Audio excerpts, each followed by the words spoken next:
Voilà, on y arrive.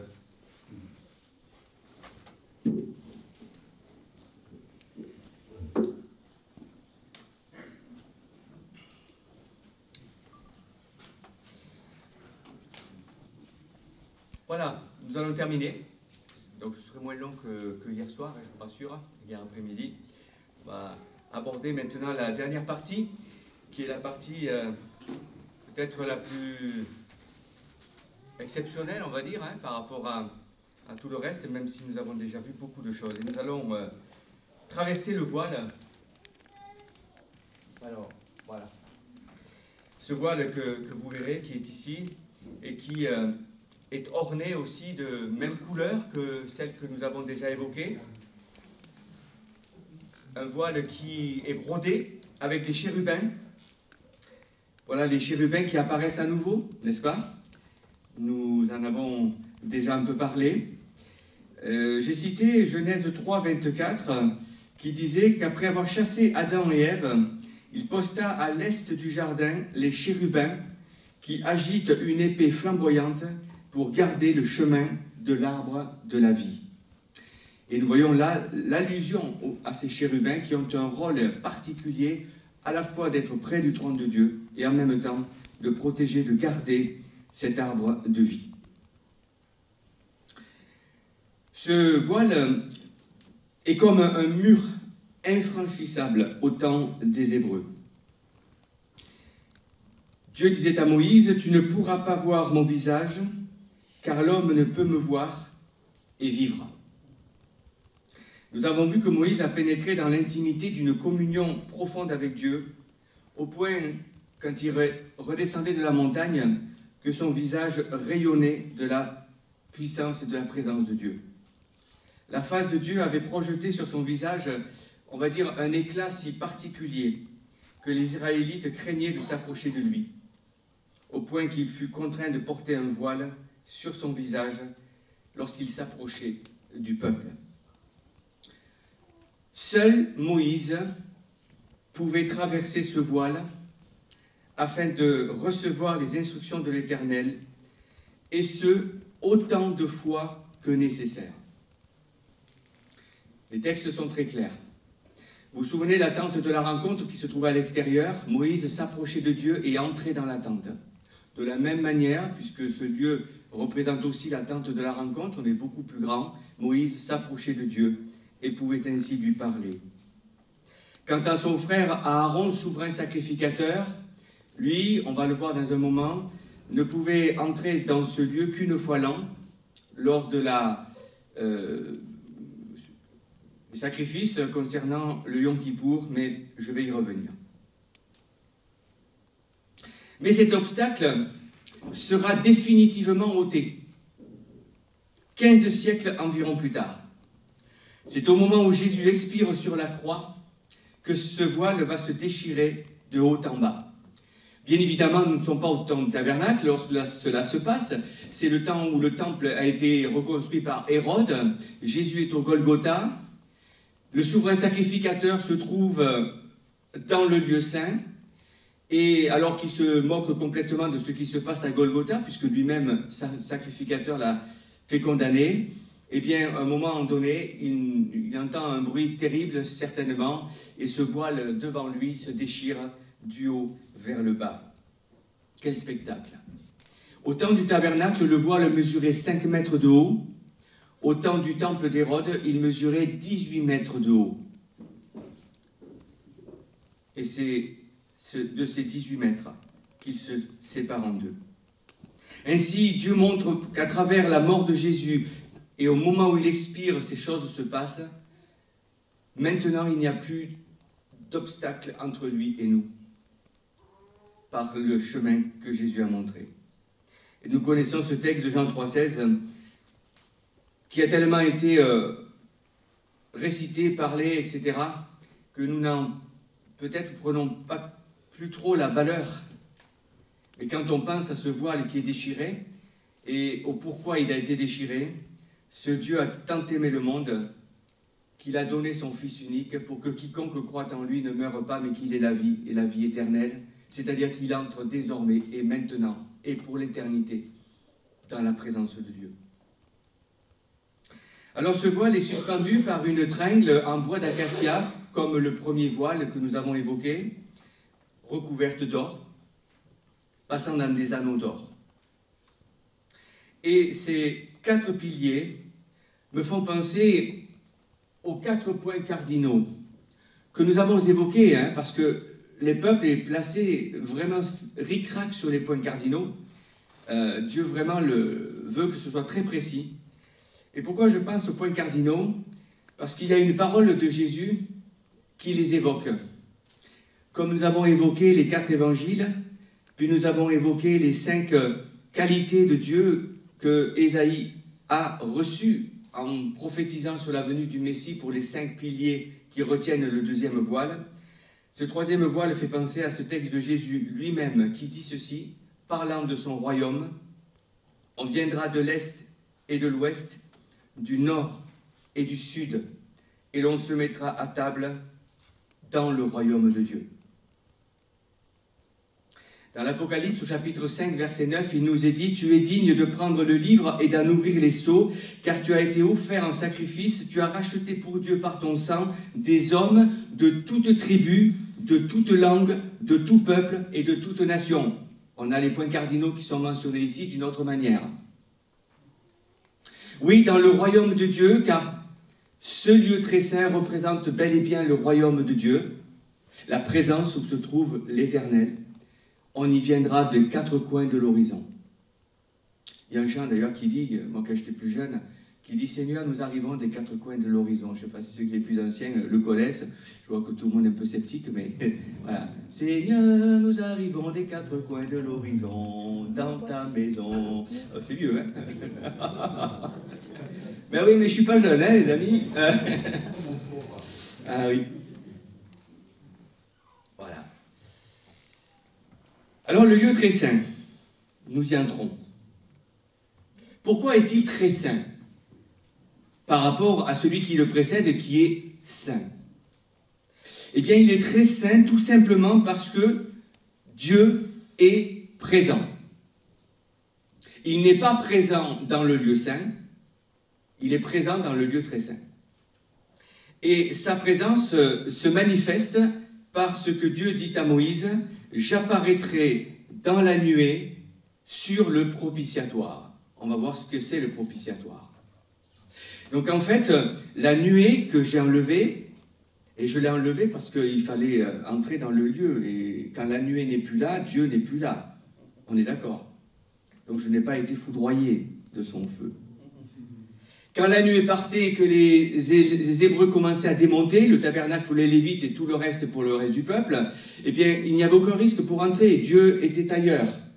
Ça devenait un bâtiment, ça devenait juste un lieu où on pouvait entrer, etc. Mais enfin, on ne faisait pas n'importe quoi non plus. Les Lévites devaient quand même envelopper tous les éléments, et particulièrement l'arche de l'Alliance, que personne ne voyait jamais. On va le voir. À part eux, bien évidemment, les Kéatites. Donc ce lieu, on va le voir, s'est levé d'entre les 2 chérubins qui étaient sur l'arche de l'Alliance, passé les premiers, 2e, 3e, 4e couvertures, et s'est levé dans le ciel. Quand Moïse entrait dans la présence de Dieu, il était face à l'arche de l'Alliance, et cette nuée s'en échappait. La particularité du lieu très saint, c'est un lieu cubique. Et ce lieu cubique nous fait penser à la description que l'apôtre Jean fait et voit de la Nouvelle Jérusalem. Que dit-il? Apocalypse 21, verset 16. « La ville avait la forme d'un carré, sa longueur était égale à sa largeur. L'ange mesura la ville avec le roseau et trouva 12 000 stades, c'est-à-dire 2200 km. Sa longueur, sa largeur et sa hauteur étaient égales. » Voilà que nous avons, au temps de l'Ancienne Alliance, un endroit cubique dans lequel réside Dieu, et dans la Nouvelle Alliance, un nouvel endroit cubique dans lequel réside Dieu. C'est pour cela que j'ai pu... Ça m'éblouit là, excusez-moi. Ouais. C'est comme ça que j'ai pu, et je peux affirmer, que le lieu qui précède ce lieu saint est ce que j'ai rappelé le temps de l'Église. Puisque ce lieu qui arrive très saint est l'endroit où réside Dieu, c'est-à-dire son royaume, dans lequel nous entrerons un jour, mais dans lequel nous sommes déjà entrés en esprit et en vérité, grâce au Saint-Esprit qui est en nous. Cette barre à l'intérieur qui passe dans les planches. Et comme le lieu très saint est aussi entouré de planches uniques et identiques, représentation de tous les êtres humains uniques devant Dieu, mais participant à sa gloire pour l'éternité. Ce lieu très saint était un lieu probablement sombre à vue humaine, on va dire. On imagine que, comme il n'y avait pas d'ouverture, et que le lieu saint était assez obscur, même si le chandelier était au milieu, était là pour éclairer, le voile devait empêcher un petit peu la luminosité de venir. Mais il n'était pas si obscur que cela. Car quand nous lisons dans l'Apocalypse un peu plus loin la description de la Nouvelle Jérusalem, il nous est dit « Je ne vis pas de temple dans la ville, car le Seigneur, le Dieu Tout-Puissant, est son temple, ainsi que l'agneau. La ville n'a besoin ni du soleil, ni de la lune pour l'éclairer, car la gloire de Dieu l'éclaire, et l'agneau est son flambeau. » Alors j'imagine, quand Moïse entrait dans ce lieu très saint, que la nuée s'en échappait, c'était pas simplement une fumée, c'était aussi une lumière qui était là, parce que Dieu éclairait lui-même ce lieu pour que Moïse puisse y être à l'aise à l'intérieur, recevoir les instructions ou lui poser des questions, et parfois il en avait pas mal à lui poser. Actuellement, Dieu habite au milieu des siens, nous le savons, dans l'Église, qui est son habitation par le Saint-Esprit. Nous sommes nous-mêmes devenus le temple de Dieu. C'est inimaginable de penser ça. Alors que dans l'Ancienne Alliance, on ne s'approchait pas de ce lieu. On ne pouvait pas y entrer, sauf les exceptions de Moïse et d'Aaron. Et là, Dieu a inversé les choses. Dans la Nouvelle Alliance, il nous a dit, c'est pas vous qui allez venir vers moi, c'est moi qui vais venir en vous. Moi en eux. Jusqu'au jour où je vous prendrai avec moi et vous entrerez dans mon royaume. Alors je ne sais pas comment les choses vont se passer, c'est mystérieux. Sous quel corps, sous quelle forme, sous très très particulier, on ne sait pas. Mais Dieu le fera. Alors dans ce lieu très saint, un seul objet s'y trouvait, l'arche de l'Alliance. L'arche de l'Alliance, appelée aussi arche du témoignage, nous allons voir pourquoi, n'a pas été construite, dit Alexander, pour le tabernacle, mais le tabernacle a été construit pour l'arche de l'Alliance. L'arche de l'Alliance est l'objet principal, je dirais même l'objet premier que Moïse a dû construire. Puisque en fabriquant ou en prenant les lois, Dieu lui avait dit, on va le lire, de fabriquer un coffre pour les mettre à l'intérieur. Et il est probable que la tente de la rencontre qui était à l'extérieur du camp, avant même la construction du tabernacle, avait, pendant cette première année de construction, déjà abrité l'arche de l'Alliance. Il est probable, ce n'est pas dit, mais on peut le supposer. Tu feras des barres en bois d'acacia que tu recouvriras d'or. Tu passeras les barres dans les anneaux sur les côtés du coffre pour qu'elles servent à son transport.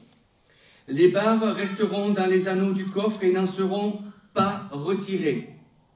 Contrairement aux éléments que vous avez vus dans le lieu saint, où on retirait les barres, alors j'en ai laissé une volontairement pour voir comment c'était présenté, mais on retirait les barres pour poser les éléments et on remettait les barres pour les sortir et les transporter.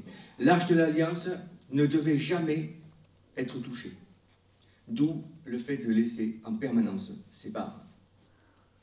Et l'Éternel a mis à part la tribu de Lévi et lui a ordonné de porter l'arche de l'Alliance de l'Éternel. Alors l'arche devait peser à peu près 350 kilos, ce qui imposait en fait 8 porteurs, 2 hommes à chaque extrémité. 4 devant, 2 et 4 derrière, 2. On peut expliquer aussi pourquoi. D'abord parce qu'elle était lourde, mais aussi parce que, imaginez qu'il y ait un seul porteur devant, et deux derrière, et qu'il y a un des trois qui trébuche en marchant. Le trébuchage, je dirais, de l'un va surprendre les autres, qui vont peut-être avoir de quoi peut-être lâcher ceux qui tiennent, ou tomber de leur épaule, vous voyez ce que je veux dire? Mais deux hommes qui sont ensemble sur une même barre, si l'un trébuche, enfin il faut que les deux trébuchent, là il faut quand même...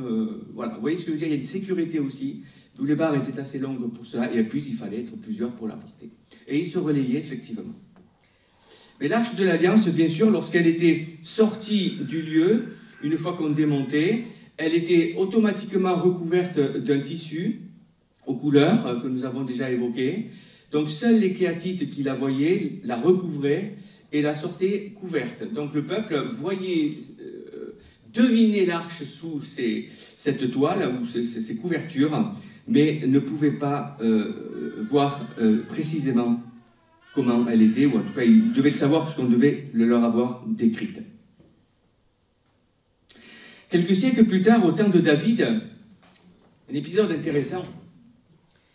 Le roi et ses conseillers semblaient ne pas bien connaître les instructions de Dieu données à Moïse. En effet, ils essayèrent de transporter l'arche alors qu'elle revenait de chez les Philistins, sans respect de ce que Dieu avait prescrit à Moïse. Qu'est-ce qu'ils ont fait? Ils ont mis l'arche sur un chariot tiré par des bœufs. Non avec les barres. Il dit, David se construisit des maisons dans la ville de David. Il prépara aussi un emplacement pour l'arche de Dieu, dressa une tente pour l'abriter. Et il dit alors, l'arche de Dieu ne doit être portée que par les Lévites, car c'est eux que l'Éternel a choisis pour porter son coffre et en faire à toujours le service.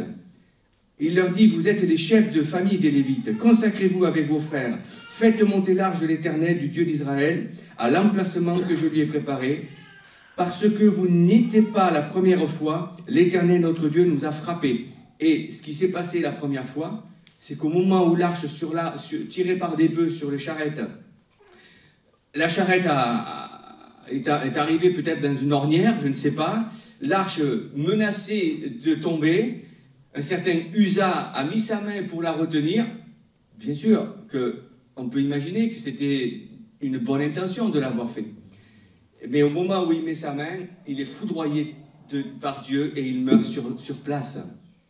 Et David, en écrivant ce que nous venons de lire, se rend compte qu'il s'est trompé complètement, qu'il a oublié ce que Dieu avait ordonné concernant l'arche. Oui, Dieu nous a frappés. En effet, nous ne l'avions pas recherché conformément aux règles. Les prêtres et les Lévites se consacrèrent donc pour faire monter l'arche de l'Éternel, du Dieu d'Israël. Les fils des Lévites portèrent l'arche de Dieu sur leurs épaules avec les barres, comme Moïse l'avait ordonné d'après la parole de l'Éternel. Et c'est à ce moment-là qu'elle va entrer pour la première fois dans la maison de David, qui était dans sa citadelle en fait, où il avait prévu une place pour mettre l'arche de l'Alliance. Et après, au bout d'un certain temps, David va se rendre compte qu'il s'est fait un beau palais, l'arche se trouve dans un petit coin peut-être, quelque part, et il se dit, mais enfin, c'est pas possible, Dieu ne peut pas être moins que moi, Dieu ne peut pas avoir moins que moi. Et il va donc avoir l'inspiration de construire le temple, mais c'est son fils Salomon qui le fera, car David mourra avant de pouvoir le faire, mais il va consacrer beaucoup d'or, d'argent, etc., pour mettre de côté que Salomon puisse s'en servir. Donc l'arche se compose de deux éléments, une partie basse, rectangulaire, et un couvercle qui vient s'ajuster dessus. Ce sont ces deux parties qui forment et qui sont appelées l'arche de l'Alliance. Le couvercle va porter le nom de propitiatoire, c'est-à-dire être rendu propice, juste. Il était en or massif, des chérubins qui ont été, comment dire, tirés de l'or, de cette plaque d'or qui avait été faite et qui se présentait de la manière dont vous voyez le dessin. Tu feras un couvercle en or pur, tu feras deux chérubins, et vous voyez, on a encore des chérubins ici. Ce ne sont pas des séraphins, c'est le chérubin. Un or battu aux deux extrémités de ce propitiatoire. Vous les ferez sortir du propitiatoire à ces deux extrémités. Les chérubins étendront les ailes par-dessus le propitiatoire. Ils le couvriront de leurs ailes et se feront face l'un à l'autre. Ils auront le visage tourné vers ce couvercle. Et pour cause, puisque nous allons voir que c'est de ce couvercle-là que s'échappait la présence de Dieu. Attitude d'adoration, bien sûr, attitude de contemplation. C'est là, disait Dieu à Moïse, que je te rencontrerai du haut du propitiatoire, entre les deux chérubins, placés sur l'arche du témoignage. Je te donnerai tous mes ordres pour les Israélites. Et quand on lit ce texte, on ne peut pas imaginer que Moïse pouvait se trouver à l'extérieur du lieu très saint. Il était bel et bien devant l'arche pour pouvoir voir, écouter Dieu qui était en train de lui parler d'entre les chérubins. Je l'ai rappelé et dit, ce propitiatoire était aussi le lieu où l'on venait verser le sang du Yom Kippour, ce fameux jour où le grand pardon était accordé pour le peuple dans son ensemble, suite aux lois qui étaient données, et où Aaron, après avoir fait tout le service de l'extérieur jusqu'à l'autel des parfums, où il mettait aussi le sang du bouc qui avait été, ou de l'animal qui avait été sacrifié, entrait dans ce lieu et venait mettre le sang de ce sacrifice entre les deux chérubins. Il le versait ainsi, et c'est là que le peuple était rendu propice, c'est-à-dire que le pardon était accordé pour tout le peuple dans son ensemble. Quant à la partie basse, formant l'arche de l'Alliance, elle est appelée arche du témoignage, faite en bois d'acacia, recouverte d'or. Tu mettras le propitiatoire sur l'arche du témoignage dans le lieu très saint. Pourquoi s'appelle-t-il le témoignage? Eh bien parce qu'à l'intérieur va se trouver quelque chose, des éléments qui vont témoigner de plusieurs choses. Dans l'Épître aux Hébreux, chapitre 9, verset 4, nous lisons « Ce coffre contenait un vase d'or rempli de manne, le bâton d'Aaron qui avait fleuri et les tables de l'Alliance. » Trois éléments que l'auteur de l'Épître aux Hébreux rapporte très, très clairement. Et ces trois éléments, bien évidemment, vont témoigner de trois réalités et en même temps de trois situations spirituelles ou leçons que Dieu veut donner à son peuple.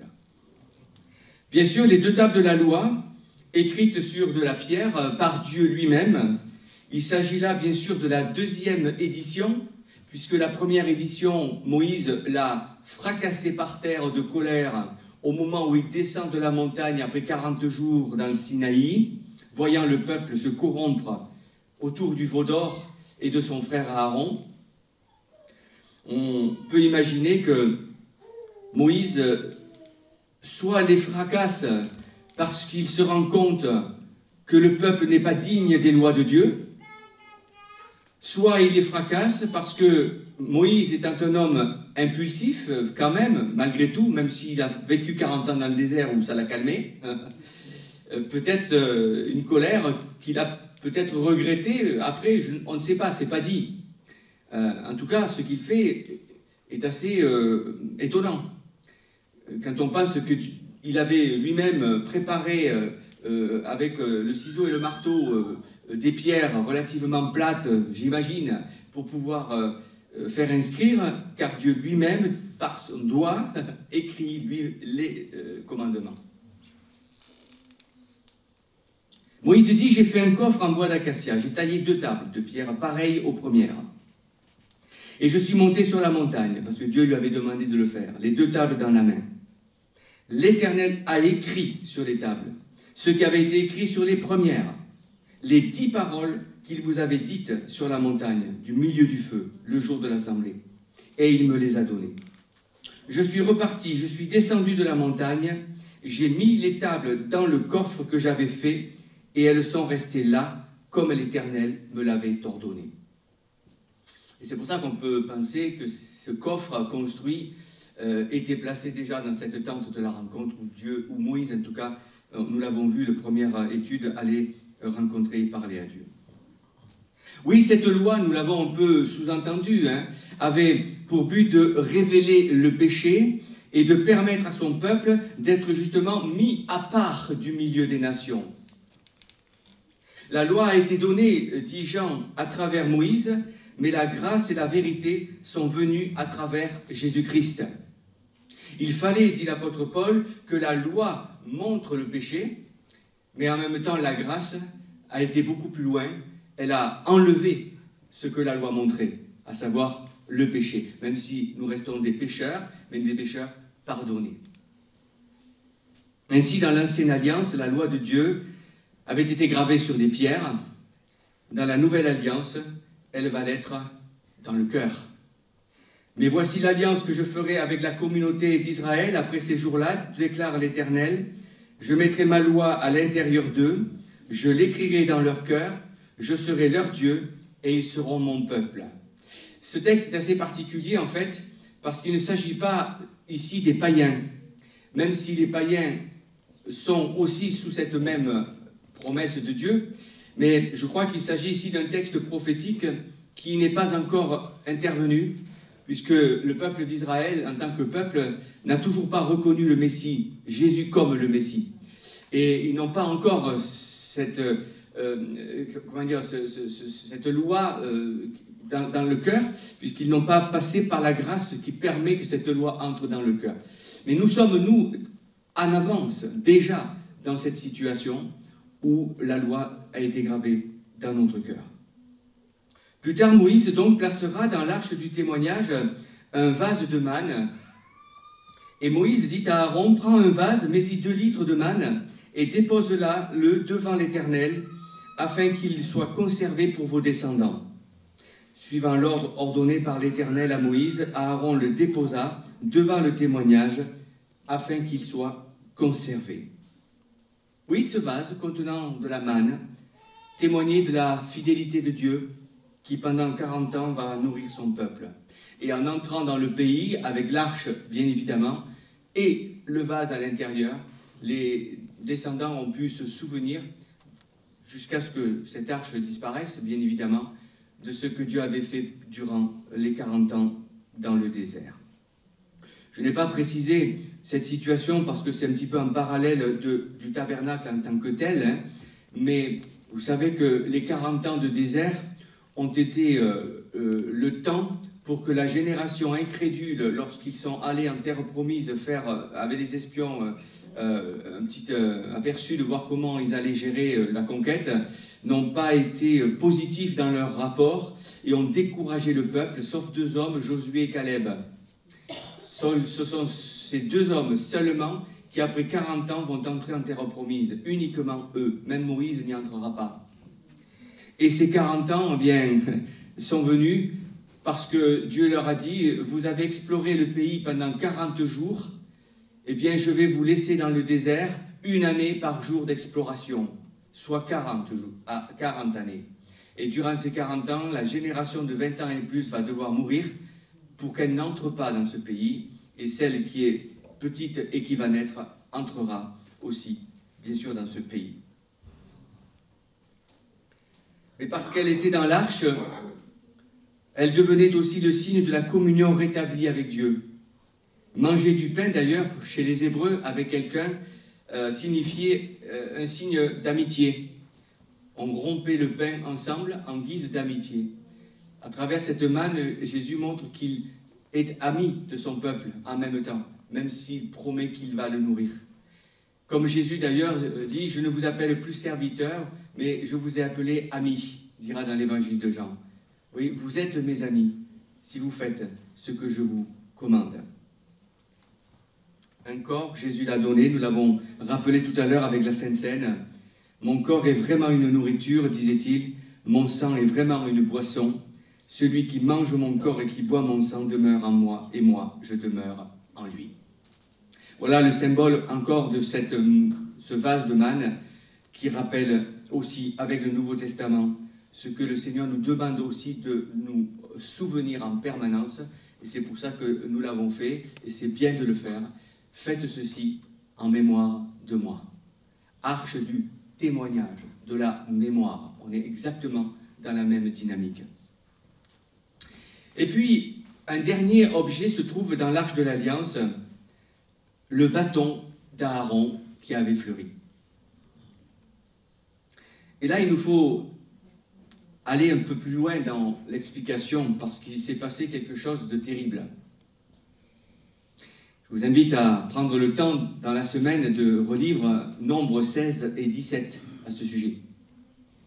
Aaron, frère aîné de Moïse, avait été choisi par Dieu comme souverain sacrificateur, c'est-à-dire comme le responsable, le chef des Lévites, kéatites en particulier. Et cela a été confirmé après une tentative justement de putsch que l'on appelle la révolte de Corée et de ses complices. En fait, il y a rien de nouveau sous le soleil. Corée et deux autres hommes, chefs de deux autres tribus, viennent contester à Moïse l'autorité de son frère Aaron. Pour faire simple et pour être très pratique, pourquoi ton frangin est mis en avant? Est-ce que c'est du pistonnage? Et pourquoi pas d'autres? Sous-entendu, Corée étant lévite, pourquoi pas moi? Quand je dis qu'il n'y a rien de nouveau sous le soleil, vous voyez ce que je veux dire. Ils se soulevèrent donc contre Moïse avec 250 Israélites. Donc ils ont pris avec eux des hommes, pour être plus forts, des princes de l'assemblée, de ceux que l'on convoquait à l'assemblée, qui étaient des hommes respectés. Ils se rassemblèrent contre Moïse et Aaron et leur dirent « En voilà assez !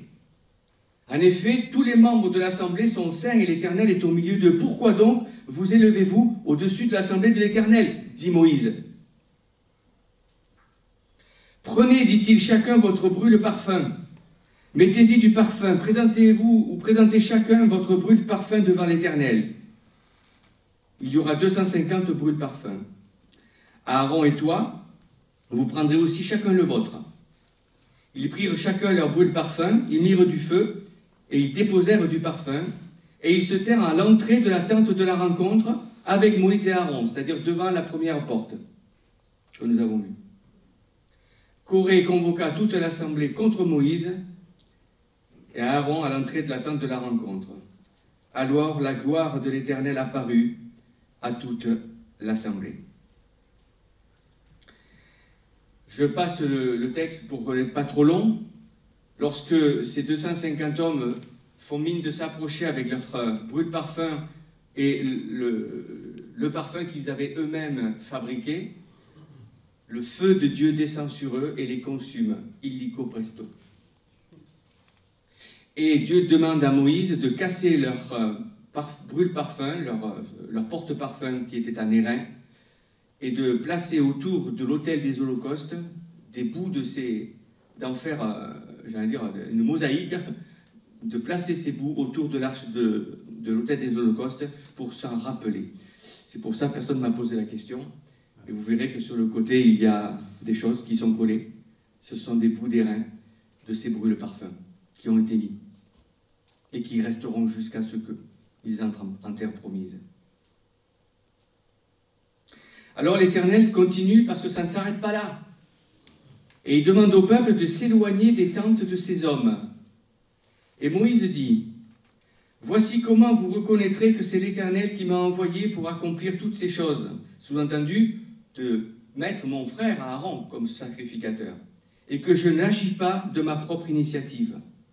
Si ces gens meurent comme le reste des hommes, s'ils subissent le sort commun à tous les hommes, ce n'est pas l'Éternel qui m'a envoyé. C'est-à-dire, s'ils meurent de mort naturelle, alors je suis un menteur.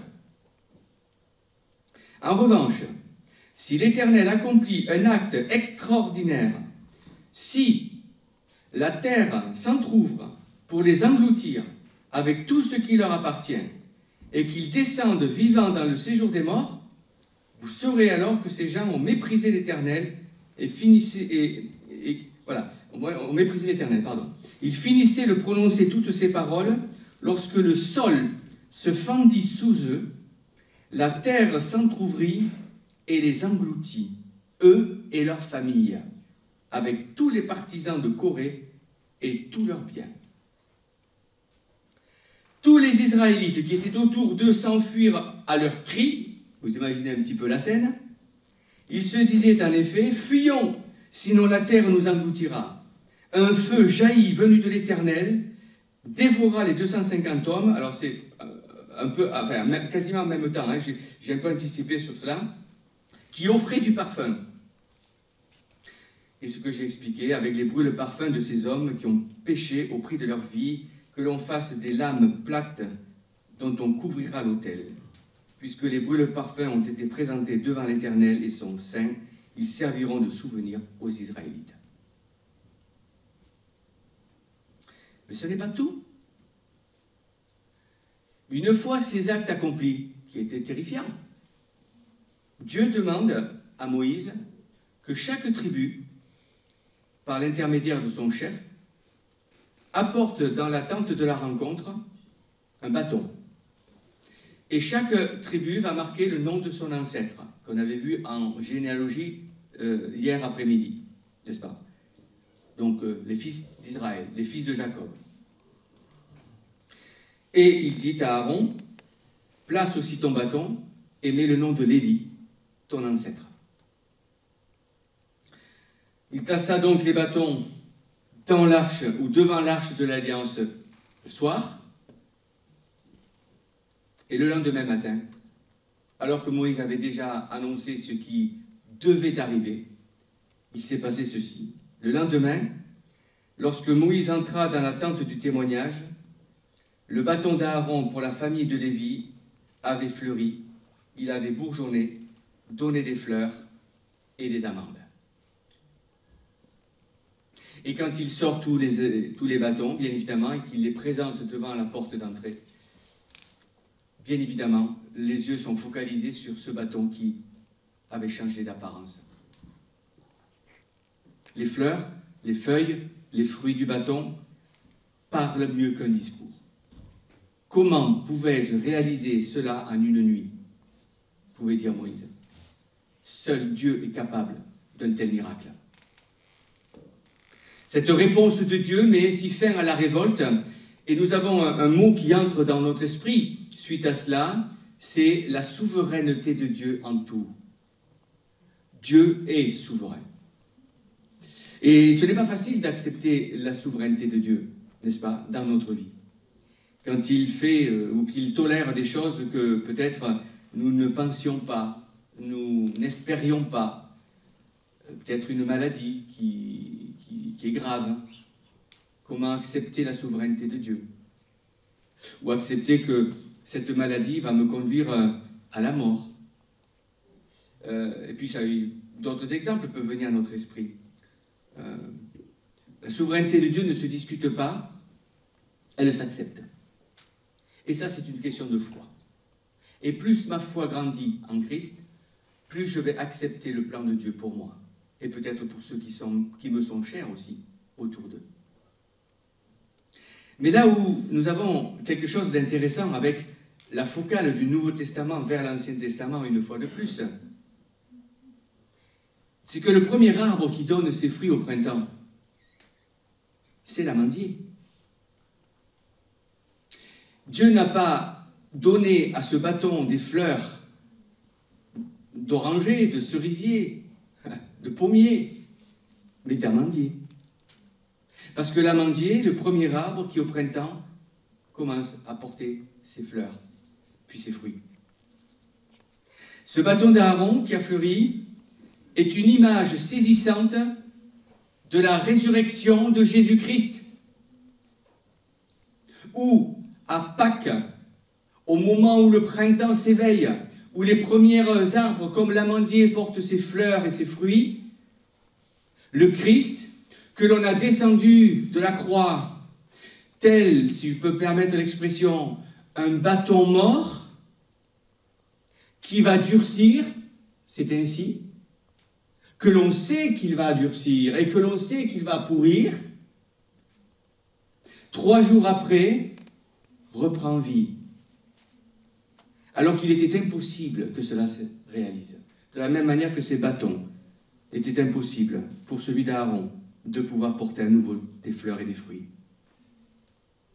De même que cette fleur d'amandier est la première à poindre, de même le Seigneur, dit le texte de Colossiens, est le premier-né d'entre les morts, afin d'être en tout le premier. Vous vous souvenez la liste que nous avions vue, la colonne de déplacement, avec Judas, David et Jésus. En tout le premier. Et c'est pour cela que Judas est en tête de cortège. Si certains des fondateurs de religions ont été ensevelis, peut-être en grande pompe, leurs os se sont desséchés, se sont retournés à la poussière. Mais ce n'est pas le cas de notre Seigneur Jésus-Christ. Déclaré Fils de Dieu avec puissance par sa résurrection. La proclamation de Paul à Athènes, à l'aéropage, ne perd rien de sa solennité, même encore aujourd'hui, à la lumière de ce que nous sommes en train de vivre avec ce bâton d'Aaron. Sans tenir compte, dit Paul, des temps d'ignorance, Dieu annonce maintenant à tous les êtres humains, partout où ils se trouvent, qu'ils doivent changer d'attitude, parce qu'il a fixé un jour où il jugera le monde avec justice, par l'homme qu'il a désigné. Il en a donné à tous une preuve certaine en le ressuscitant. Et c'est au moment où ils entendent cela que les Athéniens quittent l'aéropage en disant « mais c'est un gros malade ce gars, de quoi il parle? La résurrection ?» Mais non, là maintenant on ne peut plus le suivre. Et ce n'est pas pour rien, bien évidemment, que le Seigneur Jésus, pendant 40 jours, tiens, encore une fois le chiffre 40 qui arrive, n'est-ce pas? Chiffre utilisé par Dieu dans beaucoup de domaines et pour montrer beaucoup de choses. Eh bien, 40 jours va se montrer aux disciples et va apparaître à plus de 500 personnes à la fois. Il fallait attester cette résurrection, bien évidemment, parce qu'elle est capitale. Nous sommes justifiés parce que Jésus est revenu à la vie.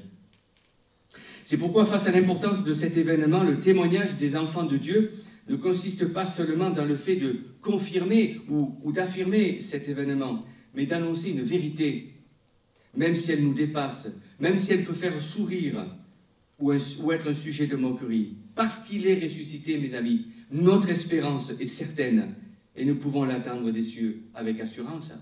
C'est ce qu'a montré Jésus à ses disciples lorsqu'il leur est apparu. Voilà. Je remonte auprès du Père, mais je vous prendrai avec moi. Bon, il le disait avant sa mort et sa résurrection, mais les disciples ont dû s'en rappeler de ces paroles. Alors, pour être complet, après les 40 ans de désert et au moment d'entrer dans la terre promise, sachant qu'il allait mourir, Moïse ordonne de placer une version écrite de la loi dans le lieu très saint, qui sera mise assez tardivement, mais avant quand même l'entrée au pays, puisque c'est Moïse qui l'ordonne, et il mourra avant qu'ils entrent en terre promise. Quand Moïse eut achevé d'écrire les paroles de cette loi sur un livre, jusqu'à la fin, il fit ce commandement aux Lévites qui portaient l'arche de l'alliance de l'Éternel et leur dit « Prenez ce livre de la loi et mettez-le à côté de l'arche de l'alliance de l'Éternel, votre Dieu, et il sera là comme témoin contre toi. » C'est pourquoi j'ai fabriqué un petit rouleau que j'ai mis dans le lieu très saint, qui est placé à côté de l'arche. Moïse, tout au long de ce périple dans le désert, avant sa mort, va donc rédiger ce que nous appelons aujourd'hui le Pentateuque. Bien évidemment, la fin du Deutéronome, lorsqu'il est question de la mort de Moïse qui fut pris par Dieu et enterré par Dieu, est-ce que cela fut écrit par Moïse prophétiquement? Je pense que ça a été rajouté aussi par des scribes qui ont connu ce qui s'était passé, on peut en tout cas le supposer, mais en tout cas tout le récit que Moïse va écrire va être mis face à cette arche de l'Alliance. Alors on peut aussi s'interroger sur le moment où le voile se déchire du haut en bas, de savoir si les prêtres avaient conscience d'un vide qui existait dans le lieu très saint, puisque d'après le prophète Jérémie, texte que je vous mets ici, je suis un peu en retard, nous est dit ceci: « Lorsque vous serez devenus nombreux et aurait eu des enfants dans le pays, alors, déclare l'Éternel, on ne parlera plus de l'arche de l'alliance de l'Éternel. Elle ne viendra plus à la pensée, on ne se souviendra plus d'elle, on ne s'apercevra plus de son absence, et l'on n'en fera pas une autre. C'est particulier comme texte. Hein. Cela nous fait comprendre et explique qu'au moment où Jésus va mourir, et pendant le temps où Jésus d'ailleurs est vivant, son ministère, et même les années qui ont précédé, au temps des Maccabées, au temps de l'invasion de Rome, etc., c'est-à-dire après le retour d'exil, dans le lieu très saint, il n'y avait pas d'arche de l'Alliance. Le souverain sacrificateur qui se trouve dans le lieu saint et qui voit le voile se déchirer au temps de Jésus, quand Jésus meurt, il n'y avait pas l'arche de l'Alliance. Donc comment la présence de Dieu se manifestait-elle? Quelle était, ça c'est une question intéressante au niveau culturel à creuser, je n'ai pas eu le temps de le faire, mais elle n'a plus apparu et on ne s'en souviendra plus. Et on n'en reconstruira pas une. Alors certains disent qu'elle sera retrouvée, les Juifs voulant reconstruire le fameux temple dont parle Ézéchiel, par exemple. Alors là, il y a des polémiques hein, auprès des théologiens. C'est littéral, c'est pas littéral. Voilà. En tout cas, pour la nation d'Israël aujourd'hui et les Juifs orthodoxes, c'est pour eux quelque chose à faire, de façon littérale. Ils sont en train d'ailleurs de rassembler, et ils ont plus ou moins rassemblé tous les éléments pour remettre dans le lieu saint. Le problème, c'est l'arche de l'Alliance. Alors, où ils l'ont vraiment, mais personne ne le sait, et ils l'ont retrouvé. Voilà, c'est très très mystérieux tout cela, hein, mais on verra. On verra si ces choses se passent, s'ils ne sont pas enlevés avant. On sera témoin peut-être de choses extraordinaires. Mais bon, ça reste pour moi en tout cas encore un peu mystérieux. Alors avant de conclure, je voudrais quand même dire un mot sur les sacrificateurs, qui sont, vous le voyez, vous l'avez vu, en robe blanche avec une ceinture aux couleurs que nous avons évoquées. Lors de leur investiture, d'ailleurs, on déposait du sang sur eux, sur le lobe de leur oreille droite. Sous-entendu, tu écouteras. Le pouce de leur main droite, c'est-à-dire tu agiras. Et au gros orteil de leur pied droit, c'est-à-dire tu seras en marche devant l'Éternel. On mettait du sang sur ces trois parties de leur corps lorsqu'on les consacrait au service du tabernacle. L'ensemble étant ainsi disposé, les prêtres qui font le service entrent en tout temps dans la première partie du tabernacle, c'est le lieu saint. Mais dans la seconde, seul le grand prêtre entre, et ce, une fois par an, non sans y apporter du sang qu'il offre pour lui-même et pour les péchés du peuple. Alors si les sacrificateurs ont ce vêtement blanc, c'est sans nul doute le grand souverain sacrificateur, Aaron, qui attire notre attention. C'est le premier personnage d'ailleurs que j'ai fabriqué. Ne sachant pas si j'allais réussir à en fabriquer même un, je me suis dit, si au moins j'en réussis un, je vais essayer de réussir à Aaron. Et puis le Seigneur a permis que j'en construise 35, quoi.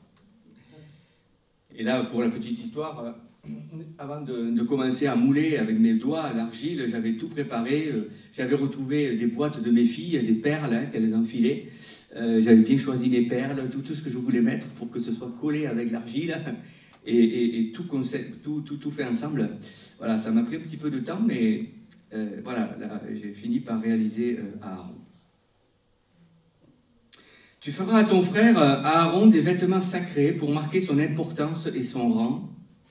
Tu parleras à tous les artisans que j'ai remplis d'un esprit d'habileté, vous vous souvenez, on en a parlé, et ils feront les vêtements qu'Aaron portera lorsqu'il sera consacré et lorsqu'il remplira la fonction de prêtre pour moi. Voici les vêtements qu'ils feront, un pectoral, un éphod, une robe, une tunique brodée, une tiare, une écharpe. Ils feront des vêtements sacrés destinés à ton frère Aaron et à ses fils lorsqu'ils rempliront la fonction de prêtre pour moi. Ils emploieront de l'or, des étoffes, teintes en bleu, en pourpre, en cramoisi et du fin lin. 4 éléments que nous retrouvons sur la tunique du souverain sacrificateur.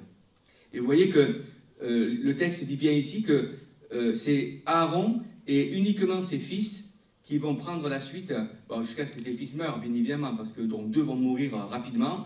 Aaron, d'ailleurs, mourra aussi assez vite dans le désert, et c'est quand même un autre fils qui prendra le relais.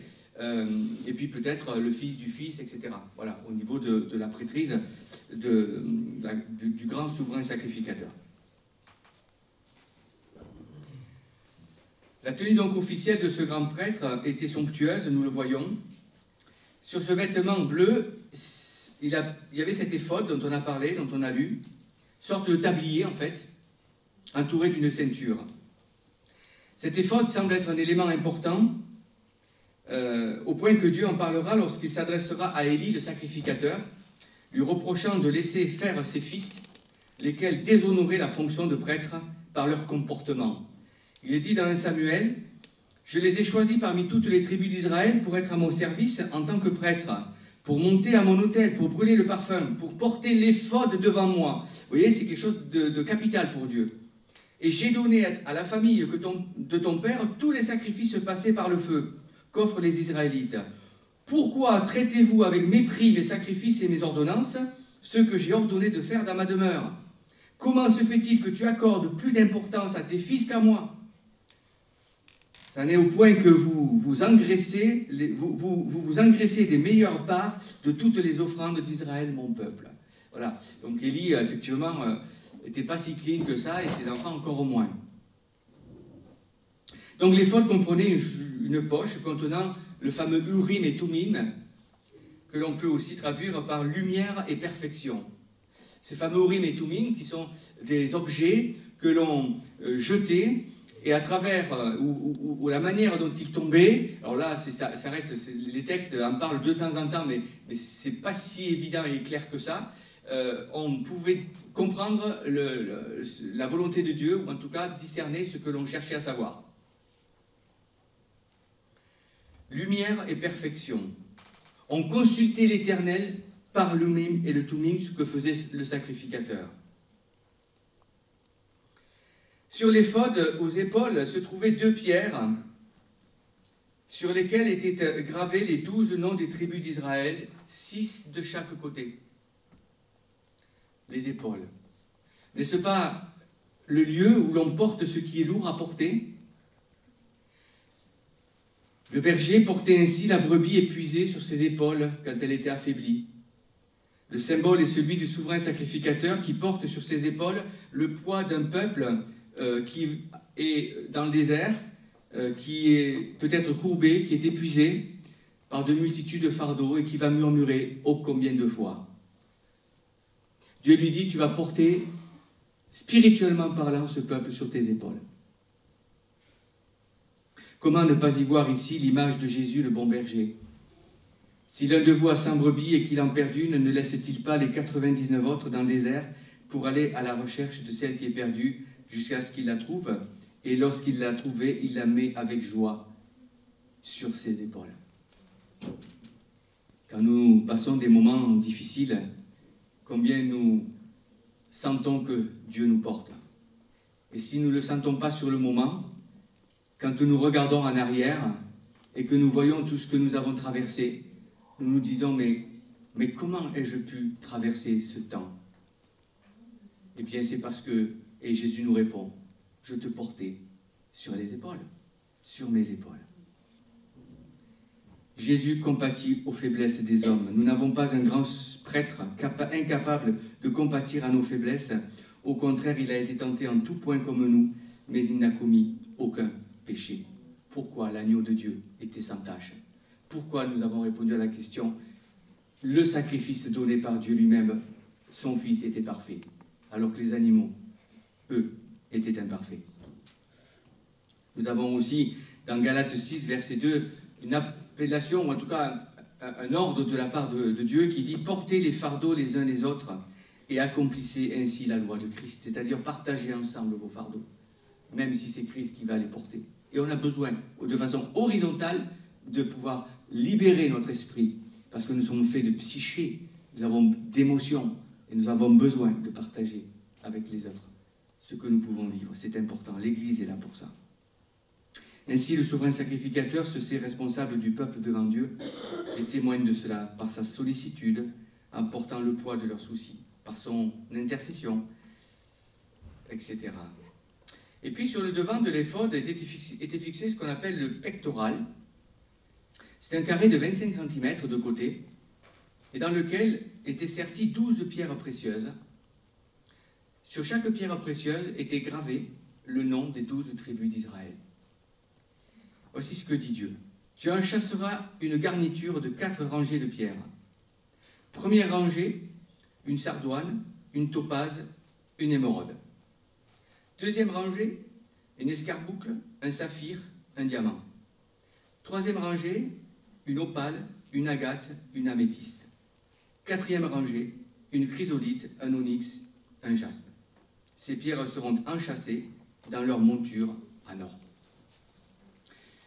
Je suis en train de réfléchir, de travailler un petit peu cette thématique de la pierre. En tout cas, je commence un petit peu à rassembler quelques éléments parce que chaque pierre a une signification aussi par rapport à la tribu dont elle est affectée. Et ça, c'est intéressant de voir aussi par rapport à l'histoire de chaque tribu. Mais bon, c'est un travail qui est un peu compliqué et j'aimerais un peu avancer voilà, dans cette étude-là. Mais en même temps, lorsqu'on parle de pierres précieuses, mes amis, parce que ce sont des pierres précieuses, ou semi-précieuses, je crois que la plupart sont des précieuses, quelques qualificatifs nous viennent facilement à l'esprit. C'est beau, c'est petit, mais c'est rare, c'est cher, n'est-ce pas, quand on parle de pierres précieuses. Ça peut être un peu mystérieux aussi.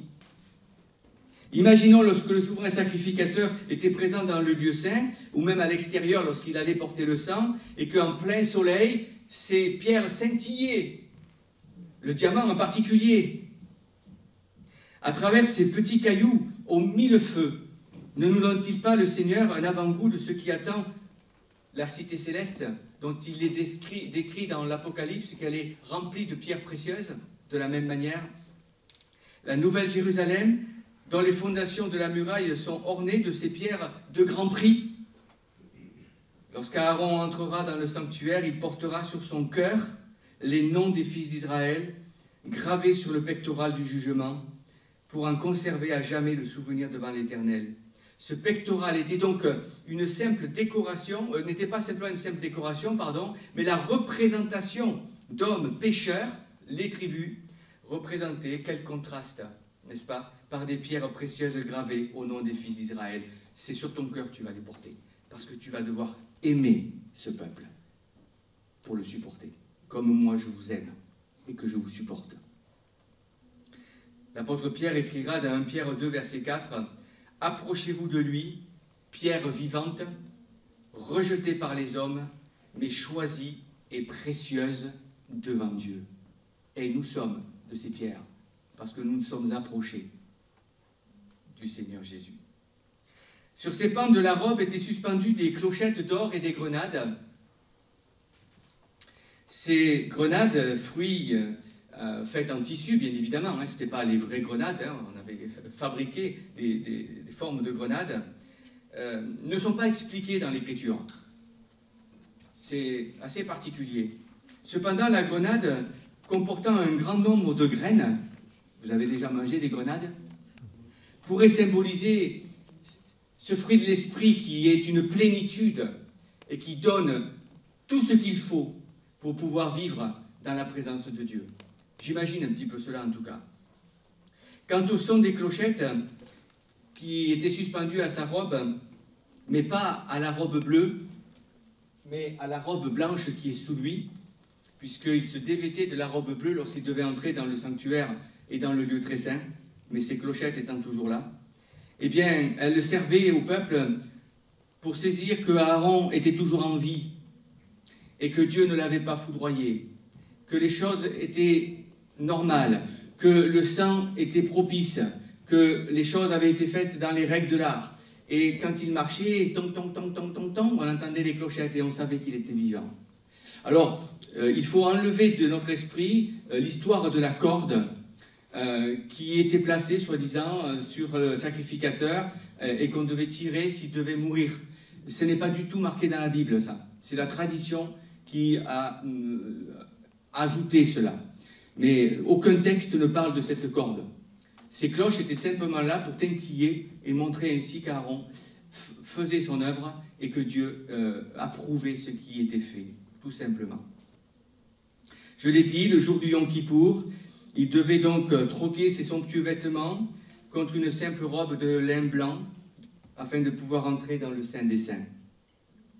Le grand jour des expiations était à coup sûr la date, je dirais, la plus solennelle. Hein. C'est Alexander dans son livre sur Moïse qui écrit cela. Tout devait s'illuminer, tous devaient s'humilier, et le peuple attendait en tremblant dans sa conscience le retour du souverain sacrificateur qui avait comme exposé sa vie pour plaider sa cause auprès du Dieu saint lorsqu'il entrait dans le lieu très saint, pour placer le sang de l'animal sacrifié sur le propitiatoire entre les chérubins. Le rituel de ce jour spécial était donc l'acte suprême de tout le sacerdoce d'Aaron, mais pour l'accomplir, il devait revêtir une simple tunique de lin commune à tous les Lévites, car cet acte annuel en préfigurait un autre, celui-là unique dans l'histoire, celui où Jésus, rendu semblable à tous ses frères, parut comme un simple homme pour obéir jusqu'à la mort de la croix, afin de porter notre cause devant Dieu, son Père, et obtenir pour nous son pardon. Et puis une dernière chose que l'on peut mettre en avant, parce qu'il y en a d'autres, mais je ne vais pas en rajouter, c'est la tiare qui est sur sa tête. Elle était attachée par un cordon bleu. Tu feras une lame d'or pur et tu y graveras comme on grave un cachet. Et je vous paie en 1000 ce qui est gravé sur sa tiare et sur cette lame d'or. Et vous le savez. La sainteté de Dieu. Oui, parce que c'est écrit devant vous. Sainteté à l'Éternel. Et c'est pour ça que j'ai fait graver. C'est une dame qui a bien voulu me le broder d'ailleurs, c'est fait à la main. Cette notion-là, sainteté à l'Éternel. Tu l'attacheras avec un cordon bleu sur la tiare, sur le devant de la tiare, elle sera sur le front d'Aaron. Alors vous savez, quand vous parliez à Aaron, et si vous aviez le bonheur, ou le malheur, entre guillemets, de lever les yeux un petit peu plus haut, vous lisiez sainteté à l'Éternel. J'ai envie de dire, ça calme. Hein. Donc, la sainteté à l'Éternel était le maître mot du tabernacle. C'est important. Et je trouve que de plus en plus, même dans nos églises évangéliques, la sainteté de Dieu n'est plus mise en avant.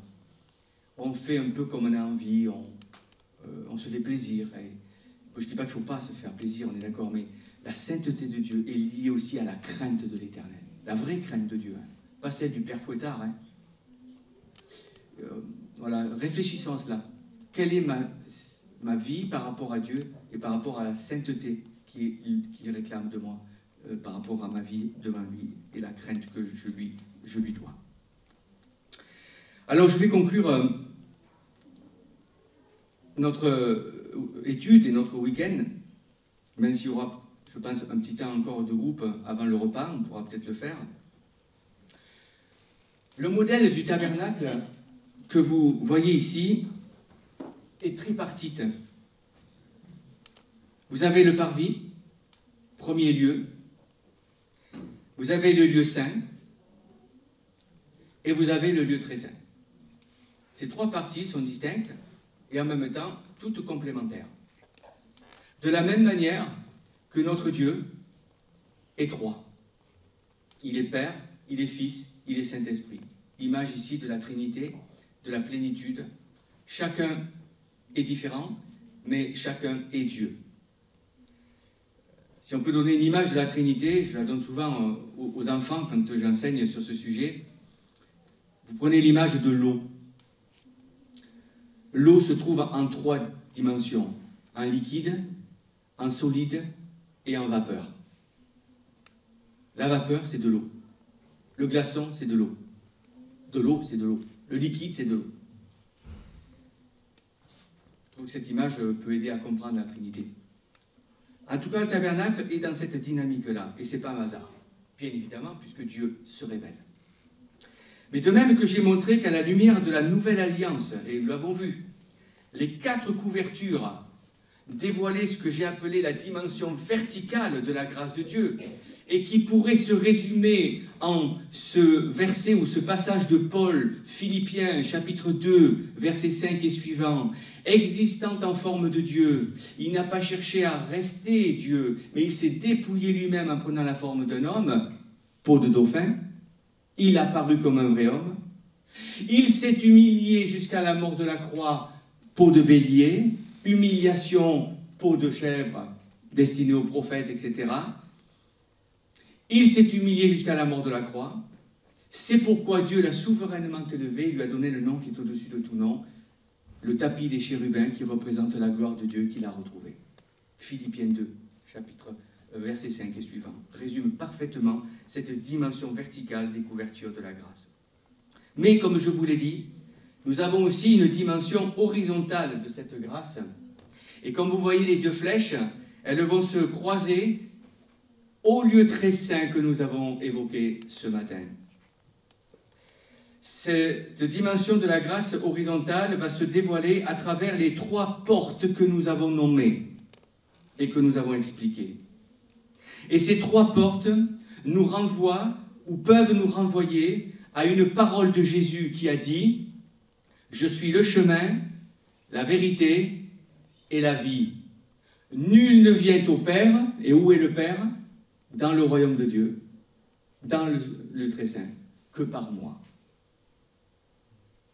Cette première porte, appelée le chemin, montre bien le choix que l'individu doit faire un jour dans sa vie. Quand quelqu'un vous demande son chemin, vous allez l'orienter vers un lieu. Et vous allez lui dire, le chemin, il est là.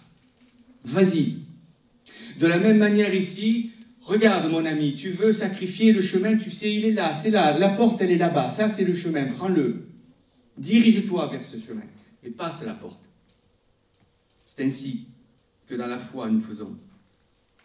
La seconde porte, appelée vérité, nous conduisant dans le lieu saint, ouvre la voie à ce que l'on a évoqué hier, la véritable adoration, la sanctification. C'est-à-dire une vie qui se veut être vraie et sincère, sous l'autorité désormais de l'Esprit Saint, devenu, comme la barre dans les planches, notre invité, notre hôte. Et comme je l'ai dit et insisté, je le crois, ce lieu représente l'Église de Jésus-Christ que nous vivons aujourd'hui. Et nous le voyons d'autant plus avec 2 textes, mais il y en a d'autres, j'ai pris ces 2 simplement. 3 Jean chapitre 1 verset 4. « Je n'ai pas de plus grande joie que d'apprendre que mes enfants, et il parle de l'Église de Jésus-Christ, marchent dans la vérité. » Et l'apôtre Paul écrit à Timothée, « Je t'écris cela avec l'espoir de te rejoindre bientôt. Cependant, si j'ai du retard, tu sauras ainsi comment il faut se conduire dans la maison de Dieu, le tabernacle, qui est l'Église du Dieu vivant, pilier et soutien de la vérité. » Nous avons une responsabilité incroyable en tant que souverain sacrificateur et prêtre, lévite, de soutenir et d'annoncer la vérité. Et d'ailleurs, l'apôtre Paul aux Galates va leur écrire à un moment donné, je suis déçu, je résume un peu, j'extrapole un peu sa parole, mais je suis déçu, dit-il aux Galates, de voir que vous êtes passés à un autre évangile. Et il dit non pas qu'il y ait un autre évangile, il n'y en a pas d'autre, mais vous vous êtes laissé séduire. Et c'est pour ça qu'on a parlé aussi de compromis à la première question, vous vous souvenez hier, qui fait qu'on peut passer à notre évangile, c'est-à-dire à biaiser la vérité, et ça le diable sait très bien manœuvrer, et il manœuvre uniquement avec une phrase qu'il a toujours donnée et qu'il a citée déjà dans le jardin d'Éden, Dieu a-t-il réellement dit? Et quand on commence à réfléchir sur le réellement dit, alors là on commence à ouvrir sa porte vers autre chose pour peut-être s'arranger avec l'Écriture. Quand Dieu dit, il dit. Et la souveraineté de Dieu se manifeste ainsi. Nous sommes dans la vérité, c'est le temps de l'Église, ce que nous vivons aujourd'hui. Et bien évidemment, la troisième porte appelée vie, elle nous mène dans la présence de Dieu, dans son royaume. Nous avons déjà la vie éternelle. Nous sommes déjà devenus éternels lorsque nous avons passé la porte d'entrée, l'autel des holocaustes, et que nous sommes entrés dans l'Église, que nous voulons vivre dans la présence de Dieu. L'Esprit de Dieu nous rend la vie. C'est pour ça que Jésus pourra dire à Marthe, d'ailleurs, lorsqu'il arrive, Jésus, alors que Lazare est mort, « Celui qui croit en moi vivra même s'il meurt. » La vie est là. Parce que nous avons été créés à l'image de Dieu, et l'image de Dieu, c'est plus qu'une image, Dieu est éternel. Nous sommes éternels. Mais Le péché a coupé cela, mais l'Esprit de Dieu nous l'a redonné. Et nous sommes aujourd'hui déjà en esprit et en vérité dans le royaume de Dieu, avant d'y être de façon corporelle, mais là encore, on ne sait pas comment les choses vont se passer. Jésus a dit, « Celui qui boira de l'eau que je lui donnerai n'aura jamais soif, et l'eau que je lui donnerai deviendra en lui une source d'eau qui jaillira jusque dans la vie éternelle. » Ainsi, l'affirmation de Jésus, « Je suis le chemin, la vérité et la vie, nul ne vient au Père que par moi », ne signifie rien de moins qu'il est lui, et nous le savons. J'enfonce une porte ouverte en disant ça, mais peut-être que quelqu'un a besoin de l'entendre ce matin. La seule voie qui ouvre au salut et à l'accès au lieu très saint pour rencontrer notre Créateur et vivre avec lui. J'avais commencé mon introduction par citer ce texte de Paul. « La grâce de Dieu, source de salut pour tous les hommes, a été révélée. » Voilà. Eh bien, la suite de ce texte de Tite est intéressante et j'ai trouvé elle résume parfaitement ce qu'on a dit. Qu'est-ce qu'il dit? La grâce nous enseigne à renoncer à un mode de vie impie aux convoitises de ce monde et à vivre dans le temps présent conformément à la sagesse, c'est-à-dire dans le temps de l'Église, conformément à la sagesse, la justice et la piété, ce que nous faisons avec les éléments qui sont dans le lieu saint, en attendant notre bienheureuse espérance, la manifestation de la gloire de notre grand Dieu et Sauveur Jésus-Christ. Et là, nous entrons dans le royaume. Et comme si Paul voulait être très clair et dire, mais attention, il n'y a pas 36 chemins, il s'est donné lui-même et il revient en arrière dans le tabernacle, à l'autel des holocaustes, pour nous, afin de nous racheter de toute faute, de se faire un peuple qui lui appartienne, purifié et zélé pour de belles œuvres. Voilà comment la dynamique de la grâce, me semble-t-il, se manifeste par le Nouveau Testament sur ce temps de l'Ancienne Alliance et à travers le tabernacle. Nous allons prier. Oui, Seigneur Jésus, quelle grâce et quel privilège encore d'avoir pu prendre ce temps, déjà de te louer, de t'adorer par nos chants, d'entrer dans cette dynamique du royaume par l'Esprit, parce que nous t'adorons par l'Esprit. Et Seigneur, en même temps, de voir combien ces ombres, des choses à venir, à travers le Nouveau Testament, ont pris corps, ont pris des couleurs. Les formes étaient là, mais les couleurs se sont ajoutées. Et nous pouvons voir mieux. Et même si nous ne comprenons pas toujours tout, Seigneur, ce que nous voyons est clair. Tu es le chemin, la vérité et la vie. Et tu l'avais déjà montré à ton peuple, à travers le tabernacle. Seigneur, merci encore et permets que nous puissions avancer dans notre vie chrétienne avec ces informations que nous avons encore reçues durant ce week-end. Que nous puissions mettre en œuvre et mettre en pratique ce que tu nous as rappelé. Et si le Saint-Esprit nous a repris, laissons-nous reprendre, Seigneur, dans ta grâce, que nous soyons dans l'humilité devant ce que tu attends de nous. Et c'est au nom de Jésus que je veux te prier. Amen.